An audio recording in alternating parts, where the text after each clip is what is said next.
Well, let's get into it. Thank you for being on Degen Valley. The Degen Valley.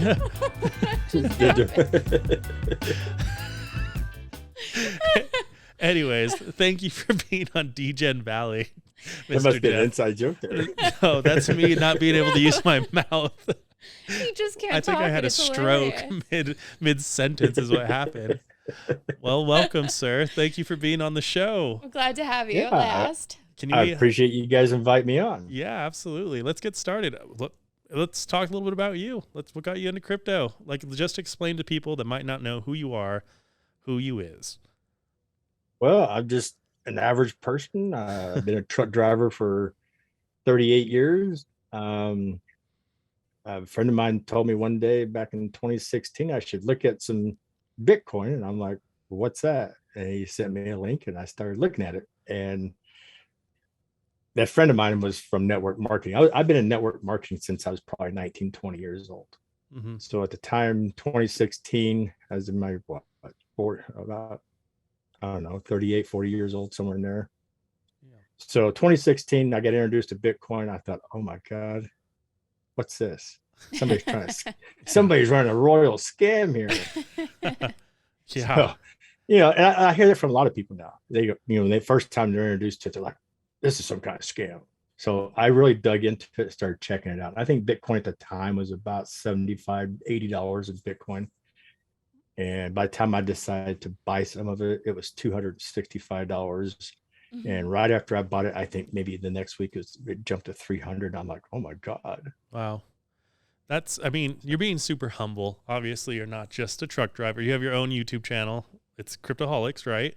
Well, yeah, I have my own YouTube channel now, which I started the YouTube channel for myself as a truck driver. So I had something to watch some of the tokens I was trading or coins I was doing trades on, because I could trade with Coinbase Pro on my phone. Yeah. And working 6 days a week as a truck driver on the road, you don't get to do much at home. So I started my YouTube channel so I could watch what coins I could keep an eye on the charts. So, and I've been streaming that now for going on 2 years now. Yeah. And how, so for people that don't know, your channel is, you essentially do what? You have it running nonstop 24/7. 24/7, unless the computer crashes while I'm asleep, then I'll reboot it. Yeah. Like right now, I think it's gone now for 17 days straight. And I got a warning for Google update. It's a mandatory update. So I need to probably shut it down tonight, reboot it tonight, and update Google. And then when I shut it down, it's usually down for 2 or 3 hours, because I'll re-update the whole computer, malwares, everything, mm-hmm. and make sure the drivers and everything up to date. Then I'll put it back up, and it'll run for 20, 30 days until it crashes. How did you make the transition from someone that essentially knew nothing about crypto, thought Bitcoin was kind of like I don't know, it's a little bit sketchy, into now, running your own channel and doing things like this and giving your own analysis on certain tokens and coins? Well, everything just is kind of like a small stepping stone, and it kind of fell in place together. I'm pretty tech savvy, I would say. I'm not probably the greatest tech savvy person, but once I got into Bitcoin, I traded with Litecoin and stuff on my laptop, played with Litecoin a little bit, because at the time when I got into Coinbase, all they had was Bitcoin, Litecoin, Ethereum, and I think that was it. I think that's the only three they had at the time. Mm-hmm. Do you know roughly what year that was? Was that like 2015-ish? 20? I think it was 2016. It might have been 2015. I get lost in time sometimes. Yeah. So everything was just a stepping stone. And like I said, one day I decided, well, I want to keep an eye on these other coins, because, at the time we had just regular Binance, and then now we got split off. We got Binance US. Mm-hmm. So I was in it the wild, wild west. I mean, I was in crypto when Binance was wild and crazy, and anything went. And that was a wild time. Like 2015. Yeah, we jumped on and built some master nodes. We were running QT wallets, which a lot of people don't know what a QT wallet is anymore. And we were running master nodes up. Yeah. For the people?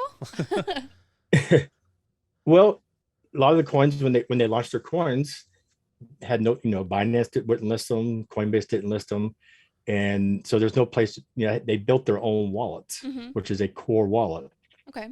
And they're usually on. I found everybody on Discord back then. A lot of people have moved over to other places, but anyway, they'd give you out. You go to their website, you would hit their download their core wallet. It drops it into your app data file on your computer, and that's where you hold all your coins. Well, through hanging around people like Hibbins and a few other people on Discord that I got to know, and that's where Cryptoholics came in, because we had a Cryptoholics Discord site, and so all of us kind of helped each other out, and then a few of us learned how to mine crypto, mineable cryptos through our wallets instead of going through a mining service. And then other places where you could build master nodes or stake, then we'd go and rent a VPN and set up a master node using their files that we need to use to run their master nodes or run their staking files. We do all that out of the wallet. That's interesting. I do remember that. I think I had a similar experience with Quantum Coin. I don't know if you remember that one. It was I remember Quantum. It was like out of Singapore, I think. I mean, I was an idiot back then. I think I invested like a few Ethereum at the time, which was not very much. Like nowadays we're talking like $1,000 a coin. Back then I think Ethereum was like $40 a coin, $35-$50. So I invested a few of those, got some Quantum into like my wallet, and then I think they actually held on to it until they released a wallet into the ecosystem. And when they did that, it was right around the time, I think like a few months later, a year later, is when China like put the ban on crypto. And so everything in China land, mainland China, basically got locked down. So I got like an official little letter from Quantum that was basically like, hey, bud, you lost your coins. And there was like a whole bunch of actual like Chinese lettering on it, like Mandarin. And I remember I was in school, and I actually had to go to like a exchange student. I was like, what does this mean? Like, what is it? The guy was like, well, you lost your money is what it means. Like, it's gone. So that was back in the day when things were wild. You didn't have Google Translator then. No. I love Google Translator. It's awesome. Yeah, I had to find a real person at school walking the streets to translate for me. Here, please give me the bad news person. I got a bunch of QT wallets on her right now on my other computer that I stream with. I probably got 1.2 million or 2 point something million pigeon coins that fell apart. Reef coin that fell apart. I probably got several million of those tokens that I mined. I got wallets that has millions of coins in them. They're just lost. Yeah. I didn't pay nothing for them because I mined them. I had a mining rig at the time. Yeah. Like I said, I was developing as technology went. So I got into mining. I did master nodes. I've done staking. So that was just things of learning in the past. So with that knowledge of knowing how to do all of that, I felt like I had a little bit of knowledge to help people in my YouTube channel. Yeah. So if somebody asked a question, I had probably enough to get us in trouble, but not enough to be totally accurate. No, I mean, I was pretty into it. I was. Yeah. That's pretty much the crypto space though, right? Like all information can be like super relevant, or it's not at all. I feel like with all the experience of the Wild West, getting scammed, going through the hardship, trading, losing money, making money, that you get some experience to help the new people coming into the whole scheme of things.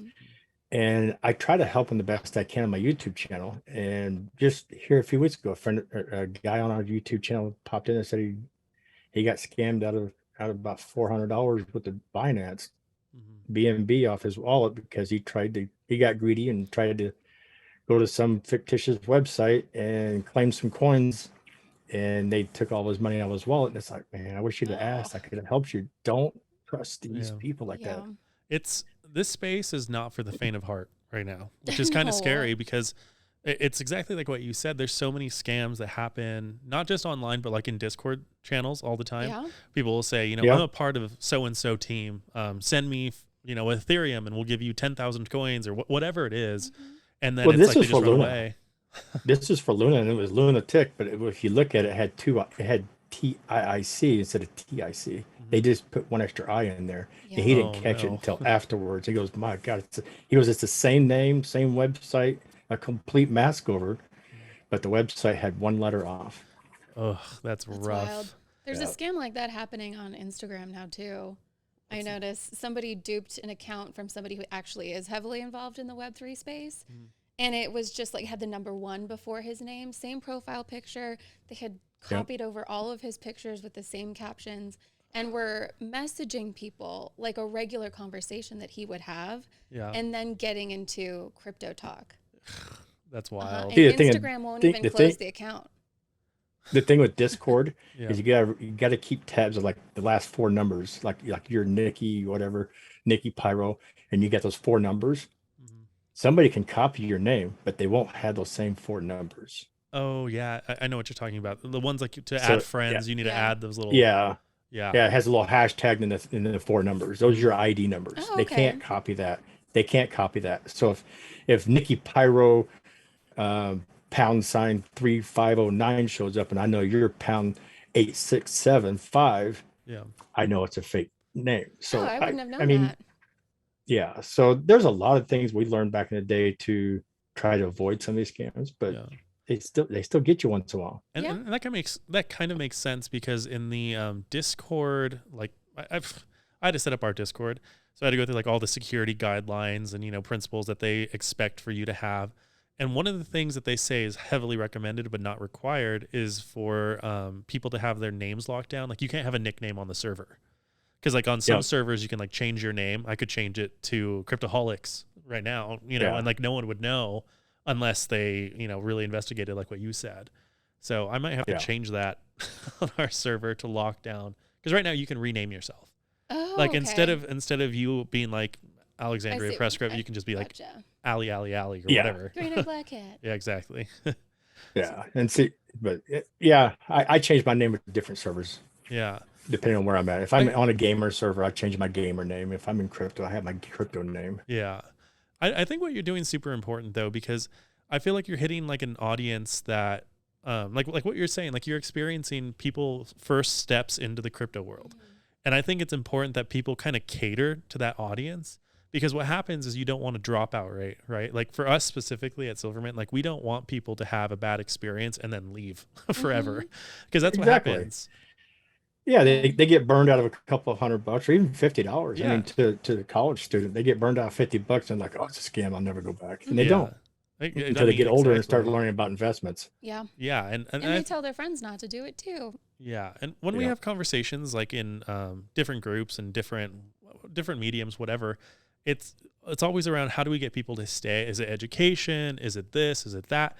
I think it's a little bit of both. I think like we have to educate people, but also I think we have to be a little more friendly just because sometimes it's hard to join a new space, whether it's like you're joining like a Minecraft server, joining like a new video game, joining like the crypto world is really like a community based thing. It's not so much just like a lot of people are just investors or whatever, but a lot of it is heavily tied in community and how you treat each other. And I see something similar like with your Discord server. Like you reach out to your community, you talk to them, you listen to them, and I think that's like we play games. Yeah, exactly. Yeah. We actually have a game that we play every night at 7:00. It's Royal Rumble. I see that pop up on my phone all the time. It's when I'm at the gym. Yeah, and it's not something you have to actually play. You just got to click on it, and it enters you into it. And it's like a storytelling game, and they play the game. And I've been giving out 100 CRH tokens to the winner. Yeah, that's fun. Talk a little bit more about that. Like before we dive deep into it, like whoa.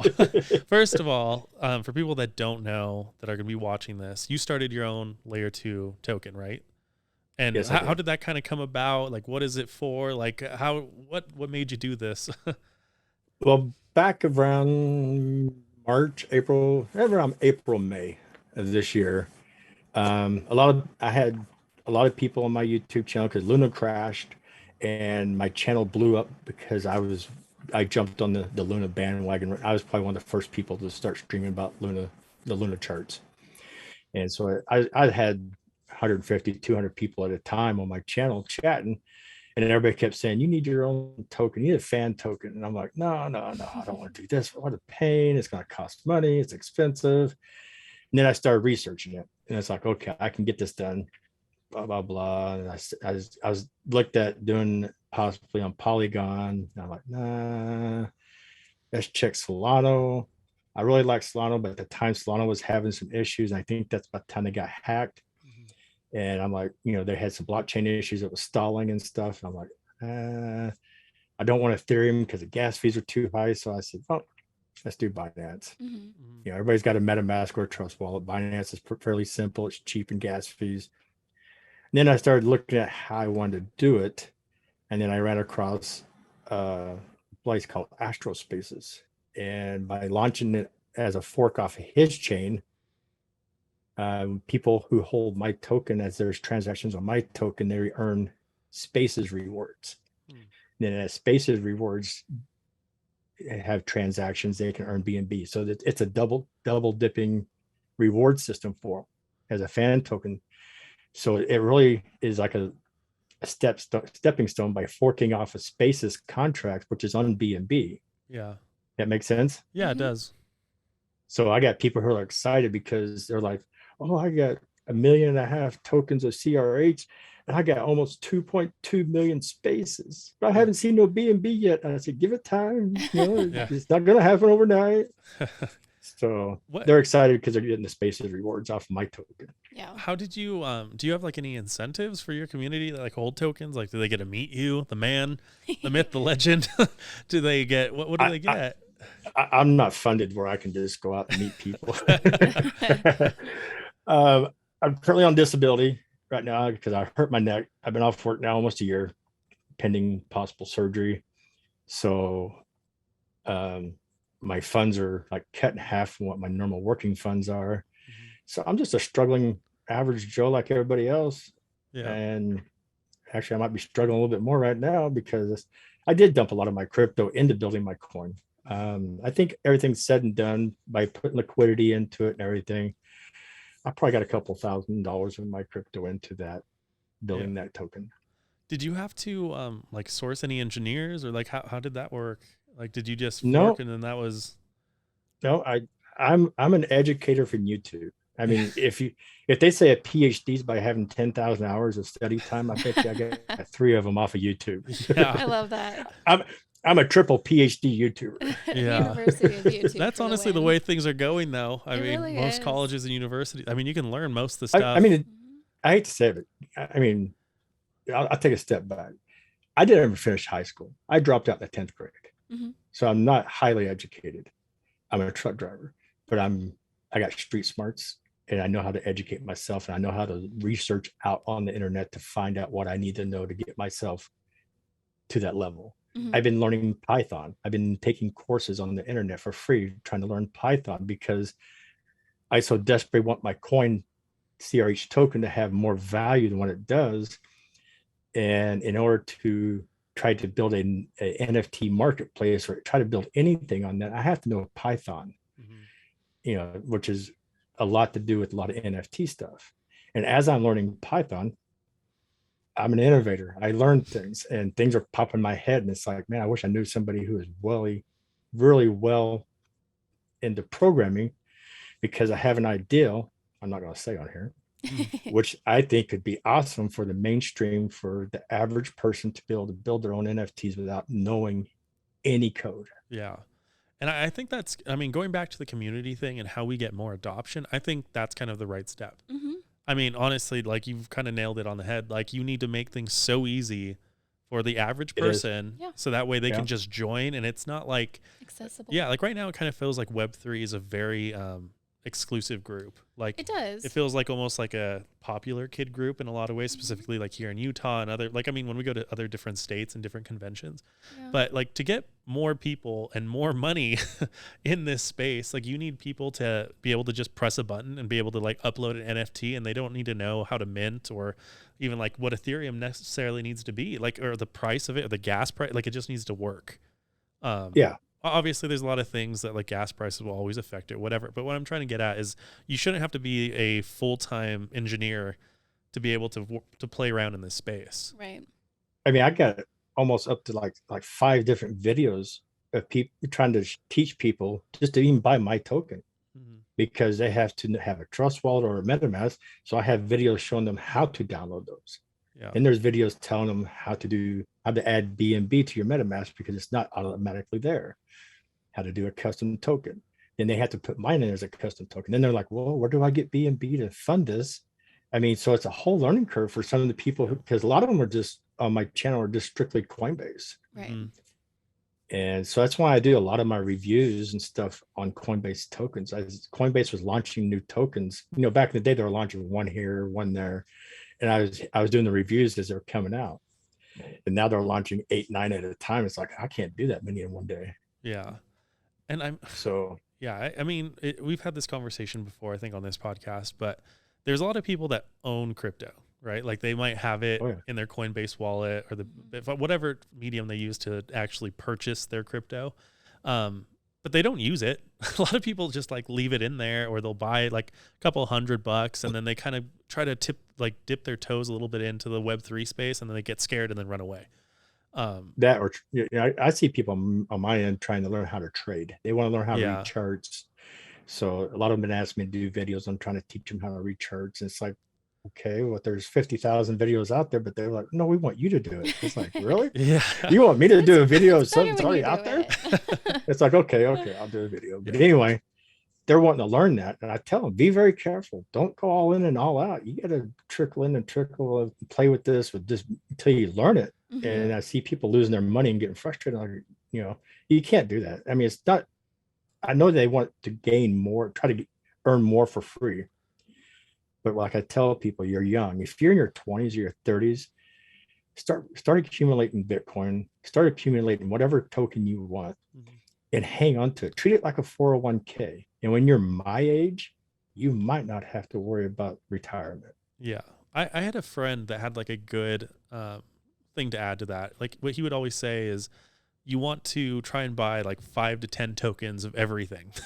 That was his thing, was like he wanted to buy 5 to 10 tokens of everything, because he's like, you know, if something even comes close to Bitcoin, I mean, you're gonna 100 times your money, like whatever it is. Like if you buy pennies or $1 and it goes to $3,000, you have 10 of those. I mean, that's a pretty big deal for most people. I mean, obviously for the whales in the market, like getting $30,000 or $300,000 is like, yeah, that's not that much. But like to the average American, that is a lot of money. It is, and it's difficult to have these conversations with people, because people don't really understand. They're like, well, why is there so many of them?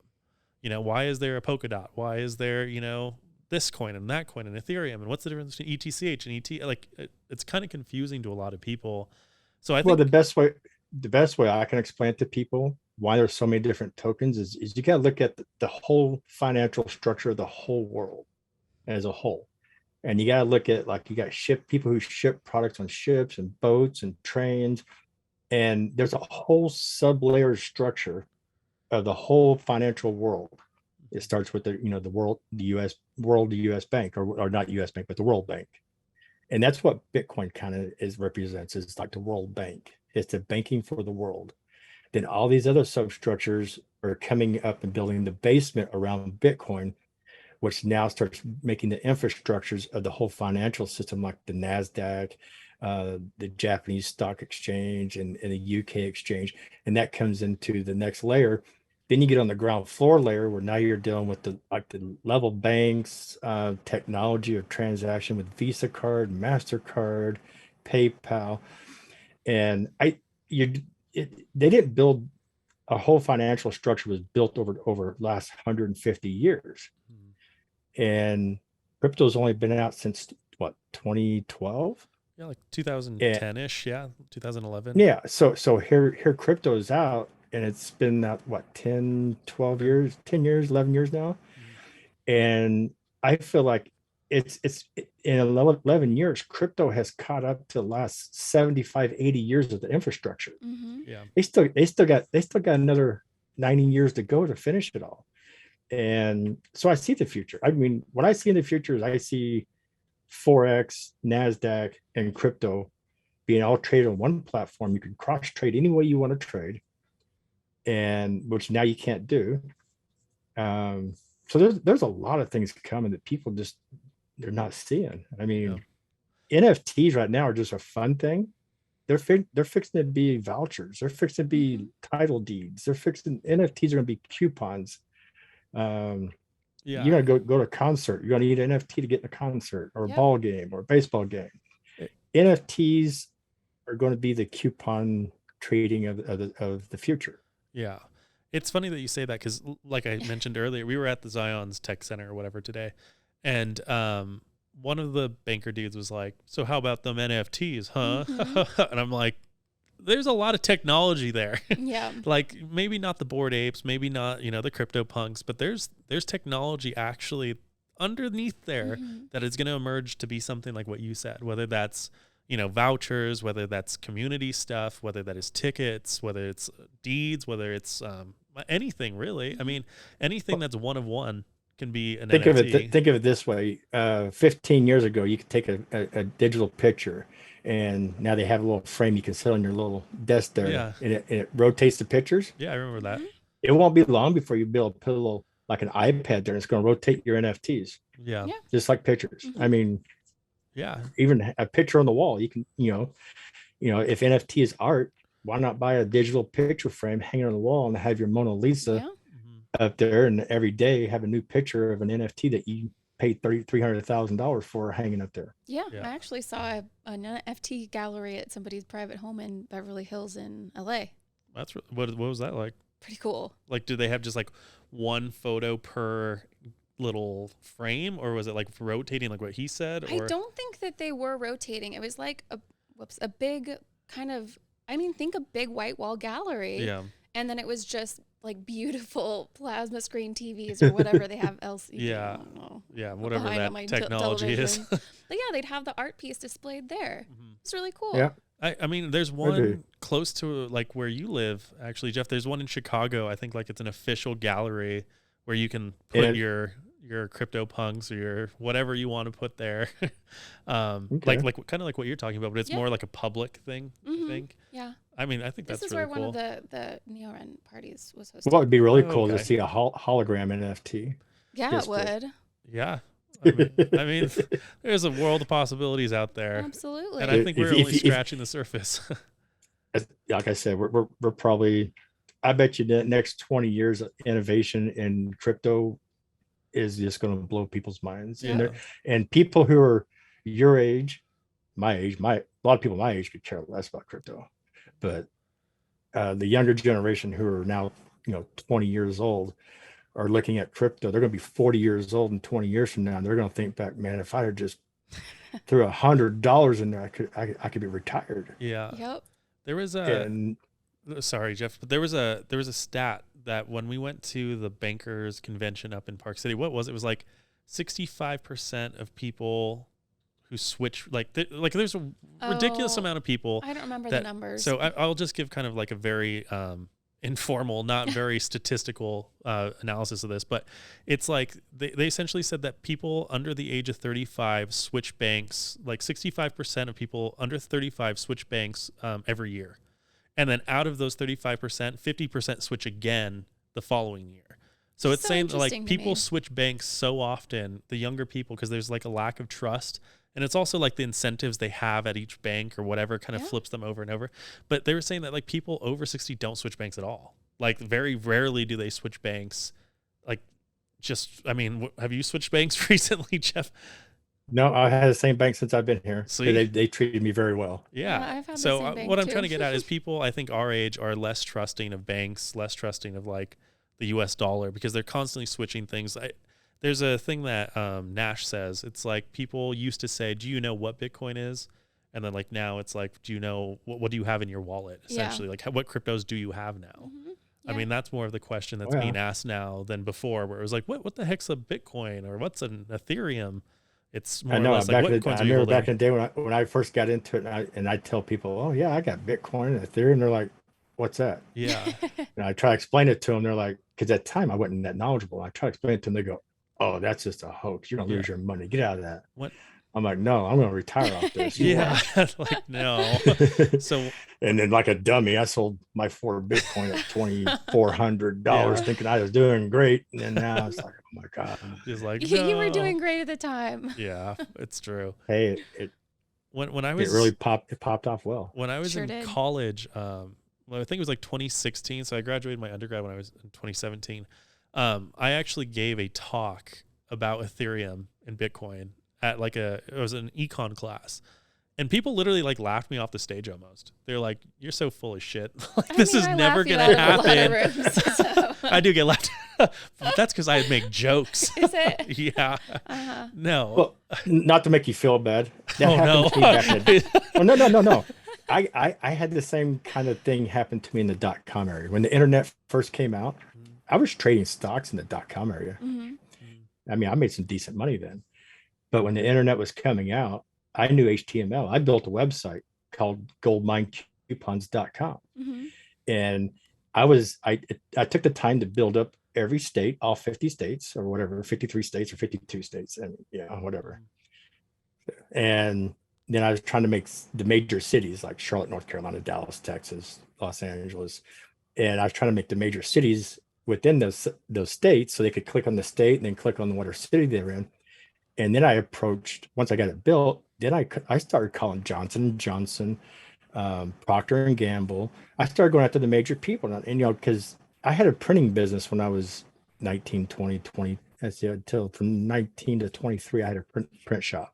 Mm-hmm. And I had my own printing business. So I knew about printing.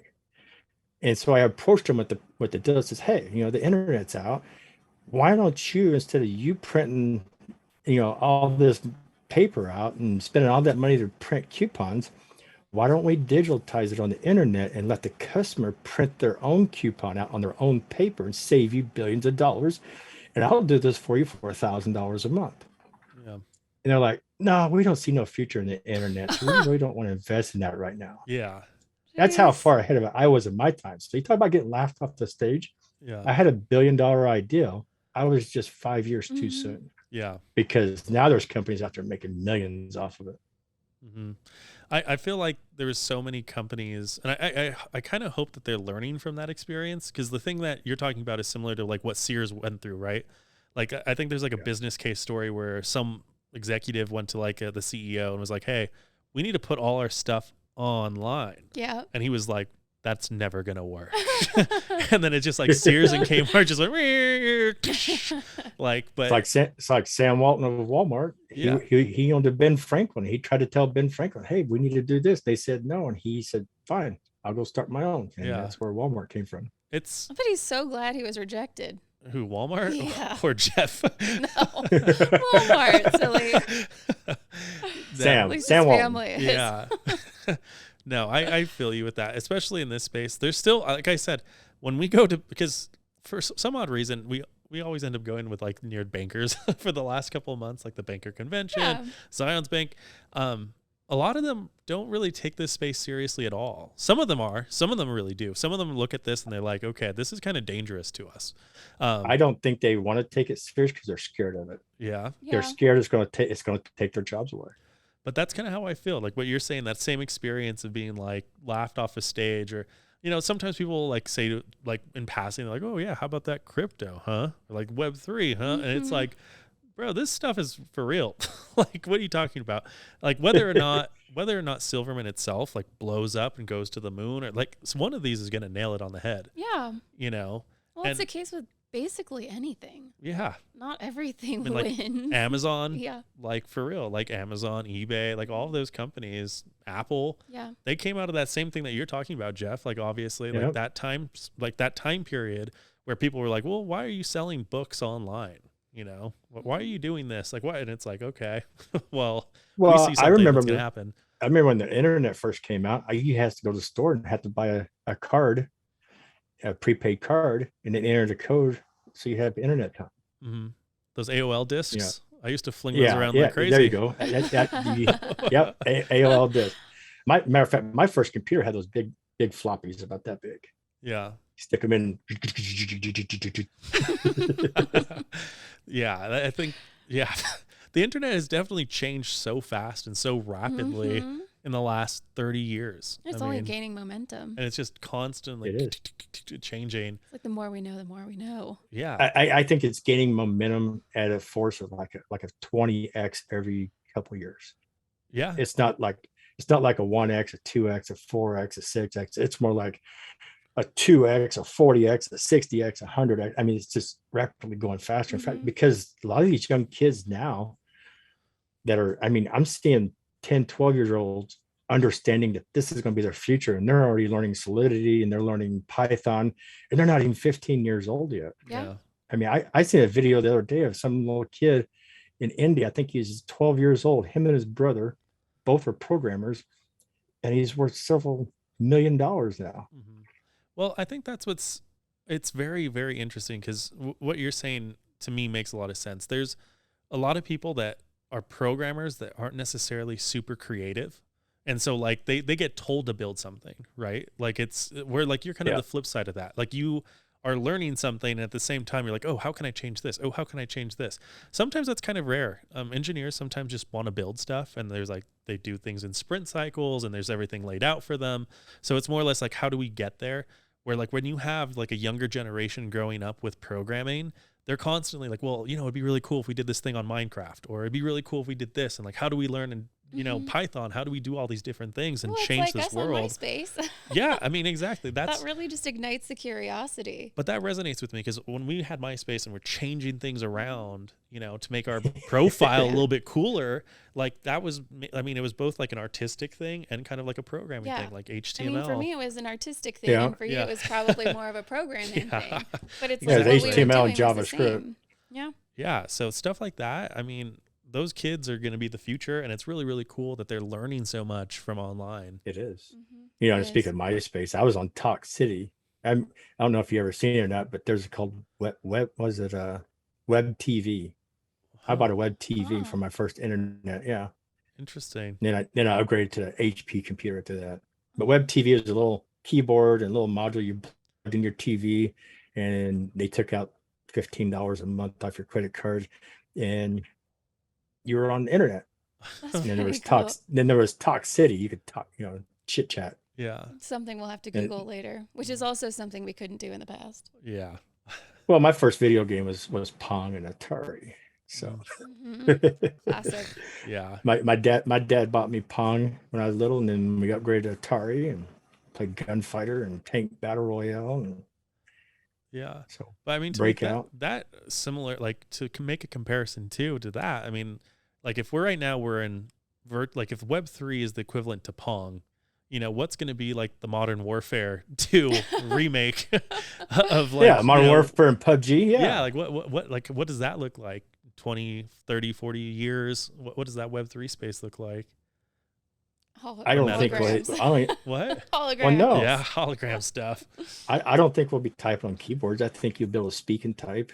Everything's going to be virtual. It's like everything's visual. It's going to be visual, mind thoughts. The VR headset that have you seen that where like it's like a UI? You can like swipe things. You know what that is, Marcus? Marcus is giving me the heads up. He's gonna be on the mic in 1 second and drop some knowledge on us. Yeah, I know what you're talking about. Yeah. Oh yeah. Like you can it's almost like Windows but for VR world, and you're just like. Yep, you have multiple monitors. You can just move them around. It's just like that's so cool. It's like Minority Report style, where you're like flipping things back and forth. Yeah, I saw a video of this guy like just showing up his setup, and then he was like, "Yeah, if you need a new monitor, you just take your hand and then you pull it in, and you can like adjust it and do all these things with it." And then he like loaded up Google. Office? Yeah. That'd be cool. It was crazy. He had like a really pretty background too, the mountains and everything. Yeah. Just feel all serene. It's nice.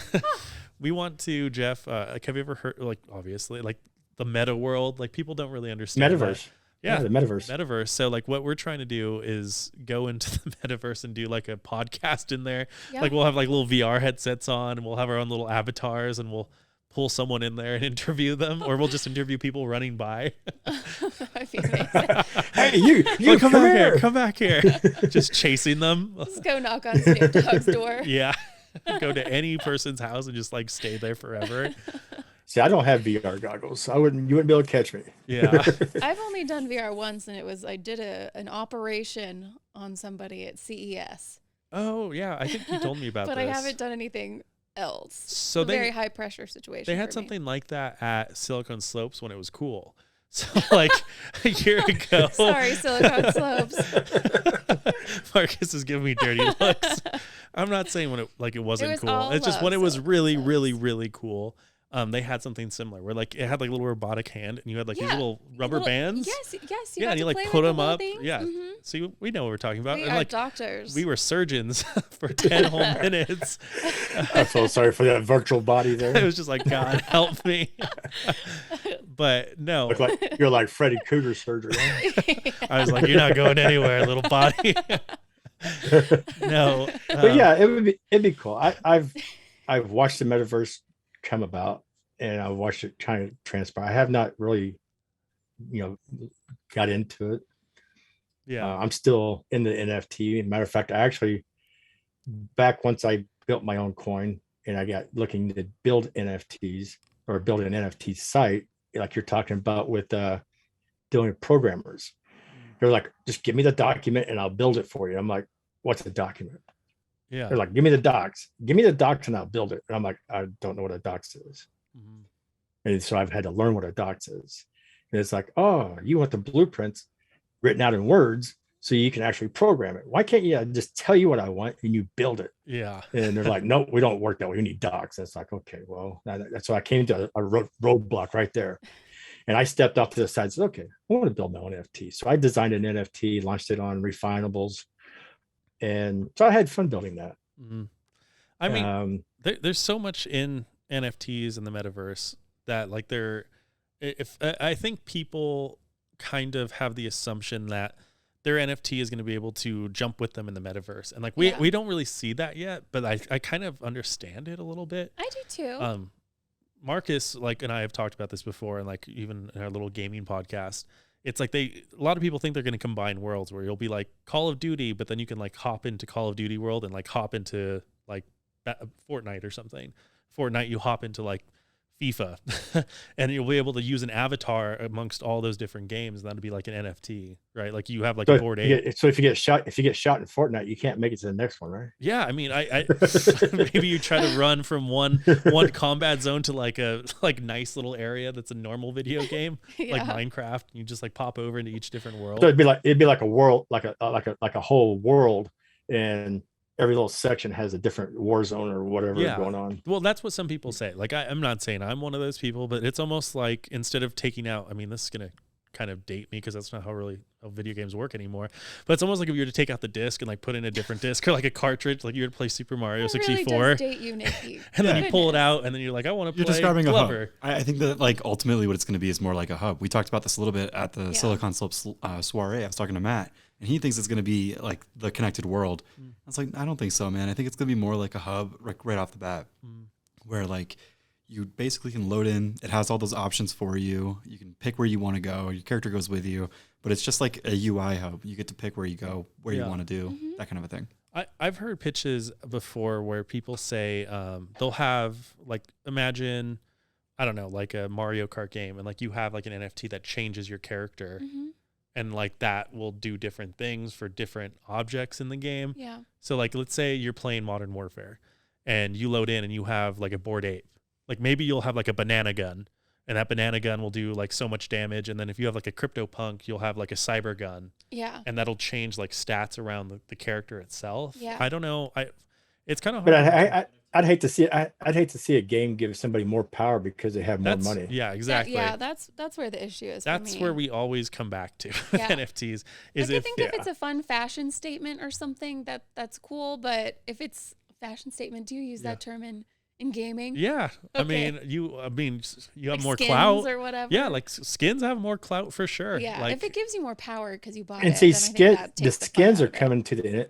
I look at skins like in PUBG as an NFT almost. Yeah. Because you have to purchase them using their coins, and that's what I'm looking forward to. I'm looking forward to the point in time when these games actually go into the crypto world, and you can game to earn so many kills, so many wins, and if like PUBG says, okay, we're giving away, whatever crypto coin this is what we support, and you come play with us and you can earn.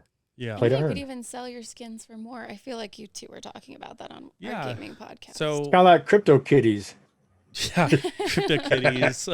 I mean, I got 38 of them. If you ever want to buy one, no. Nice.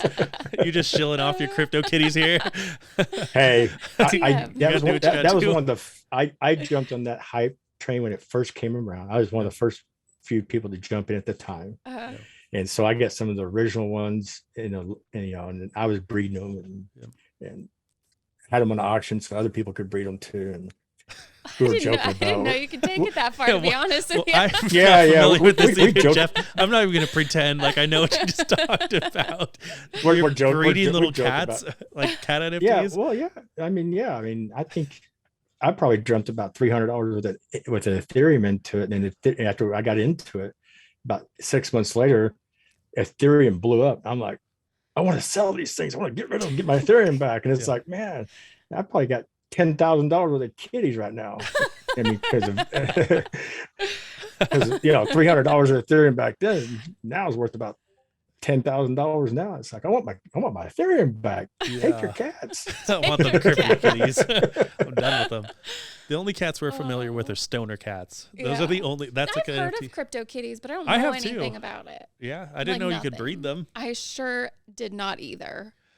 See, Crypto Kitties, you could breed them. I can still breed them right now if I wanted to pay the Ethereum gas fees. You can breed them, and then you got a high. You got ones that'll breed like in 3 days, and it costs a higher gas fee. Then you got some that are low performing ones that take up to 10 to 12 days to breed. You have like and you'll get another NFT. Just boom, there's another Crypto like American Kennel Association for cats in virtual world. You look at their pedigree all the way down. Oh my god! You might want to beat this out, but we used to joke about because you could auction them out and people could pay you to use your cat to breed with their cat, and we're like, we're hooking our kitties out. Kitty studs. That's so funny. I know. Oh my god! Can you neuter them or spay them? No, but actually, I had one because you could pay a little. You could pay gas fees and you could pay gas fees and rename them. And I had one, and I called her Hooker Cat. We are not beeping that out. Yeah, no, sir. Not a chance. That's hilarious. That's just some of the fun. This is some of the fun and games. I know. I did not know that. I'm gonna be honest with you. That's pretty funny though. Like Crypto Kitties is the one that caused all the issues with Ethereum. They're the one that really caused Ethereum to have their major issues. Yeah. They put Ethereum to the test and it failed. That's what happens when you don't spay and neuter your NFTs. Yeah. So that's what happens when you're not sharding your Ethereum. That too. So let's talk a little bit more about these Crypto Kitties because I have heard about them. What happened? I mean, I'm curious from your point of view, what did Ethereum fail? Well, Crypto Kitties got so much exposure and blew up so fast that Ethereum couldn't handle all the transaction fees, and it started getting congested. And when it got congested, all of a sudden, gas fees. I mean, back before Crypto Kitties, I could trade Ethereum, and I think it maybe cost $1, maybe $1.50 to transact. $50 or $100 in Ethereum, and Crypto Kitties create such a congestion in Ethereum that all of a sudden the gas fees just went through the roof. I mean, I could mint or breed or mint cats for about $1.50, and then when it got congested, it was like $20 to get one to breed. It's like, I'm done. I can't afford this. I'm not paying that. Because at the very beginning, people who got into it early had like 15, 20 cats and were breeding as fast as they could. And then they were getting rarer ones and never selling them. I don't know if you read about it or not, but if you go look on the internet, I think one of the Crypto Kitties sold for like $1 million or 300,000 or something like that. Yeah. One of the first ones, very rare first ones. That's interesting. What are they worth now, Crypto Kitties? Do you know? I don't know. No. They're stashed away in my MetaMask. They're kind of worthless. I don't know how to, you don't want to look at them. I haven't kept up with how to trade them or get. I mean, there's trading sites out there still. I think it's still a going game. Yeah, it's still happening. I just don't think it has the hype train it did when it first launched. It's weird because I would recommend to hold on to them because it's almost like NFT projects go through a weird cycle. Sometimes it's like they start off and then they get a lot of hype and then they blow up and then they go through a whole cycle of like they go shoot to like 300K or 200K or 100K or whatever it is, and they come back down to like a couple $100 and then they're like a meme NFT and then people want them again. Yeah. It's like I've seen that cycle happen before. Yeah, they're still my MetaMask follower. Yeah, good. So they're there. That's so funny. I want to go back to, I mean, I think it's interesting how much you've taught yourself just by using YouTube and, I mean, banging your head against the wall and grinding your teeth. Well, it's that plus, you know, there was a group of us, about 10 of us on Discord, and everybody had a little bit different trade. One, you know, two guys, they were smart. They knew how to set up trading, you know, mining sites where, I'm trying to remember what it's called. But anyway, basically, if you set up a mining rig and you want to mine a certain coin, you had to go find out where you could mine it from. And there was different sites you could mine it from. Well, these two guys ran their own site, which worked out good because, you know, you remember Hibbins talking about, you know, how we almost crashed a coin. We did actually fork a coin. Yeah. Well, the way we did it, the one guy actually set the coin up. He got the code and stuff to set the coin up on his mining deal, and we directed everything through his thing, so he got the fees off of it. So we raked in all their coins as fast as we could, and we thought, you know, we just wanted to be at the top 35% of mining this coin and be the you know, like the whales of this coin. And we had so much mining power between the 10 of us that we actually took over 55% of their mining and forked their coin. Yeah. And so they stopped their launch that day and canceled it and said, we're gonna have to go back and fix this and come back. And that coin was called Ether Gem. Yeah. That's like nightmare fuel for us that work at a layer one, because I mean, you hear stories about that and it's like, what can we do to not go through that experience? Because you're absolutely right. Well, like, for people that don't understand, I mean, but you're not going to mine your coin. Your coin's not going to be mineable. It's not going to be POWs. I'm not talking about that. I'm talking about for people to be able to control over 55 or 51% of the network, right? Yeah. That's nightmare fuel, because it's like then at that point you don't really have control over that network anymore. It's not truly decentralized anymore, is what I'm trying to get at. Well, kind of give an example. So like Silvermint, say you're coming out with 1 billion coins. Just for use it for a rough number. Let's just use 1 billion coins for a rough number. When you start setting those coins out for people to set up nodes and stuff, what you want to do is hold 51% of those coins in your possession. So nobody can actually overpower you no matter what they do. Yeah. See, like when I launched my token, I didn't do that.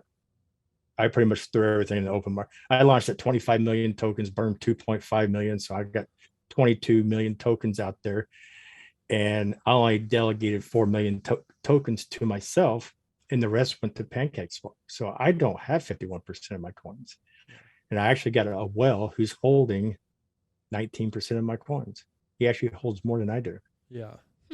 It's so interesting. So, there's a cat and mouse game here that we're kind of like gleaming over, but people like Jared are very well aware of this. And it's like I'm going to explain this decently well. Okay. I'm going to try to. Let's see. So for people that don't understand, when layer ones or when any token tries to come up, there are these really, really smart people like Jared and like our man Jeff here that are part of these like little talking groups. And they go through the white papers and they try really, really hard to find some kind of like, I don't know, somewhere where they can target and take over that coin. And I've heard Jared talk about this before, whether that's like restarting his nodes, like to get to the front of the line, to get back into the mining pool, like to do, like they find little tiny, tiny things that people glance over and they exploit it. Yeah. And they take over a whole network and then they do whatever they want with it. They can fork it. They can still see like us. We didn't want to take over. We just wanted to be we want to be a big holder. We didn't want to take over and run a project. Yeah. That was never our intentions. Yeah. We just wanted to maximize our profits. Yeah. To where give you an example, Tritium, TRTT. We mined that from the beginning. And I think by the time we were all done, Me and another friend of mine, I think we had about 17% of Tritium. And we had launched up 3 master nodes, and those master nodes were earning a huge reward. I mean, because the master node was also staking. So not only did we earn master node rewards every so many blocks, we'd also earn a staking reward. I think master node's reward was like 650 tokens, and staking reward was ranged between 250 and 300. And we had 3 of those master nodes, and we had figured out that those 3 master nodes could run for 45 days, and we could launch another master node every 45 days. But now we'd have 4. And then, then they would narrow a time frame down to 30 days. We'd have 5. And we figured by the time we had 10 master nodes, we could launch a new one every 4 days. Wow. And we weren't trying to rob them of their blockchain. What we were trying to do is set ourselves up to where these master nodes would generate enough coins that we could sell off and have an income and live on, retire. Mm-hmm. No ill intent there. Yeah. And the sad part that happened to me is we got to our 5th master node, and the gentleman who was doing the programming had the master node set up, which I didn't have the seed phrase or nothing to, passed away. And he was in the UK. Oh no. So I can still see all my coins in a master node sitting there, but can't withdraw them, can't touch them. They're not getting paid to any wallet. They're just sitting there building up. Oh, that's rough. But once his VPN, because he paid for a year, once his VPN ran out, now their coins are just sitting there. And the master nodes aren't even alive anymore. The master nodes are dead. Damn. And it was 150,000 coins per master node. Yeah. So there was about $400,000 sitting there. Oh, that's rough. Really rough. You need to do you need to hire like a private investigator to go get that token. Well, no, I contacted the devs of the coin, and they're like, "No, there's nothing we can do to help you." I mean, you need to hire it's someone. Like, can you just burn those and reissue? And they're like, "No, can't do that." And I'm like, "Okay." So the lesson learned there is, I should have had the seed phrase. He should have gave me the seed phrase. So if something would happen to one of us, the other person would have majority over it. Yeah.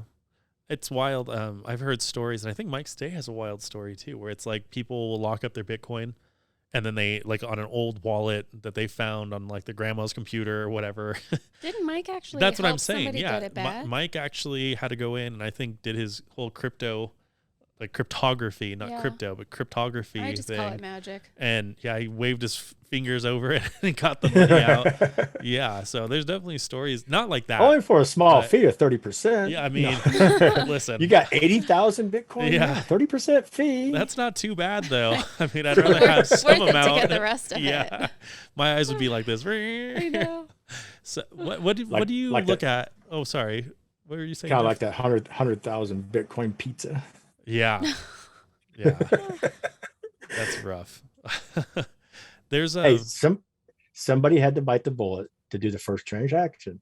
Can't blame the guy, but he got the ball rolling. Mm-hmm. There's like a poster from an old arcade like competition. It's like first place gets like $100, second place gets like $50, and third place gets like 500 Bitcoin. But that was like back in the day when it was like pennies.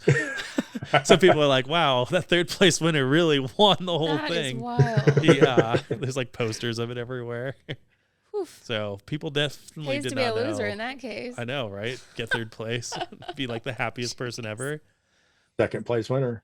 What do you look for when you look at these tokens or these coins? Like, how do you learn about them? Like, how do you figure out like these things exist, these projects? Like, is it just like your friend group talks about it?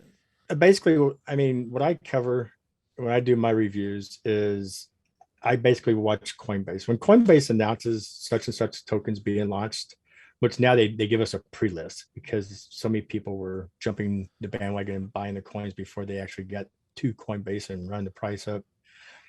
So they tweet out and they'd say like, I don't know, let me look over here real quick. I think I did. I got my YouTube open here. My low cap coins. So stuff like Suku or shipping or PLU or protocol UPI. Those are coins that were launched on Coinbase. Like they tweet UPI is being launched on Thursday, they'd tweet that on Tuesday. Mhm. So I would go build a thumbnail up, find out the information, go to CoinMarketCap, pull them up on CoinMarketCap, go there. Because when you go to CoinMarketCap has pretty much everybody's information if they're listed there. They got their website, their Discord, their Telegram, whatever, their Reddit page. Everything's on CoinMarketCap. So CoinMarketCap was my tools. I'd go there, go to their website, go find their white paper, dig in their white paper, start looking at that. I'd glance at it a little bit, read through it a little bit, and then go look at their mission statement. Then I go to their website. And if you click on a token off of CoinMarketCap and you click on their website, it's real cheesy and it takes time to load up. It's like, well, if they didn't take time to build a good website, are they going to take the time to build a good token? So I kind of review the website. So the website tells it all. To me, is a first clue. Then I kind of glance at their white paper and their mission statements and see how they are on their mission statements. If they say they're going to be at a certain point on Q2, and you look back at Q2 and they're just now getting there and it's Q4, they're falling behind. It's like, okay, they're struggling to stay caught up with this. So that's how I kind of cover my red flags in my reviews. Yeah. So you look at like the product roadmap and you try to see, they're not really on, they're like 3/4 behind. Well, see how far behind they are, how far ahead they are, and so the website and the roadmap and the white paper kind of give you the telltale of where they are in their development stage. And then I go look at the price. Where's the price at? How many coins they have in circulation versus how many coins they plan on putting in circulation. That's where I dig in the white paper. I go read the white paper and find out when they're putting the next set of coins in circulation. When's the next dump coming? You know what I mean? Yeah. So I do my review based on that. And if all 100% of their coins are in circulation, I give them a little bit of review because I think it's a better investment because you don't have to worry about getting, putting $100 in. 6 months from now, they dump another million coins in or a billion coins in, and your $100 is now worth $58. And you're like, where'd my money go? Yeah. Well, you have to wait till the next group of buyers come in to pump it back up.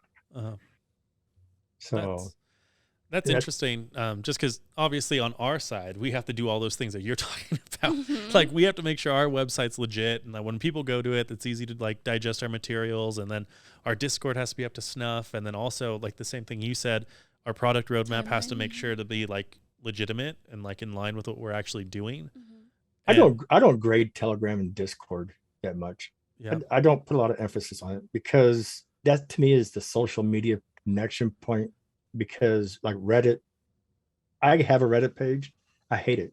I can't figure it out. I don't like Reddit. I love going in there and reading people's stuff, but to make a post myself, it's garbage. I don't like it. I love my Discord and I like Telegram. Yeah. There's a name for it. It's a Reddit lurker. That's what you and Allie are. Well, you lurk around. I tried to make posts on there. Yeah. It's a roundabout. I guess I never really figured Reddit out. Yeah, that's okay. I'm a lurker too. I go on Reddit all the time, but I don't. And then Twitter, I don't tweet. I have a Twitter page. I don't tweet that often on there. I don't post a lot in Telegram. I just have them because everybody has them. Has a coin that's launched. Yeah. I also have a Facebook page, and I got LinkedIn. I don't care for LinkedIn. I hate Facebook. Yeah. That's funny. Well, Facebook was cool back in the day. When I joined Facebook, the first person that was my friend was Mark Zuckerberg. Yeah. Now he don't even appear on there anymore. Yeah, it's like and Facebook, like your friend. I don't know. Tom from MySpace. Tom from MySpace, everyone's best friend. Everyone. My number one on my top 8. But Facebook's gotten to be so much drama. I don't even care anymore. You can't even change your background. What, in Facebook? Pish-posh.